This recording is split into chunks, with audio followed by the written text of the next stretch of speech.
МВДУ 83, Пашаева Регина Бахтияровна, Валентина Вязарова, Владикавказ. Духом силен и обличием молод. Третье столетие вошел без седин. Владикавказ — удивительный город. Много других, а такой он один. Горные цепи раздвинув ступени, Пушкинский сквер удивит тишиной. Слово «Коста» прозвучит откровением, Терек промчит непокорной волной.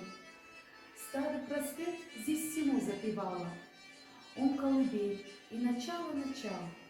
Сколько чудесных людей здесь бывало, сколько гостей он радушно встречал. Как молодежь горяча и азартна, мудрости сколько в глазах стариков. Наши разумные, гордые наты видят потомков издали веков, верят в их ум, почитание старших, верят в умение беречь красоту, верят в людей, честь свою отстоявших, детям дарившим о мире мечту. Горы разняв, смяв лавины столетий, песен, легенд и сказаний красе, Владикавказ — удивительный город, город улыбок и верных друзей.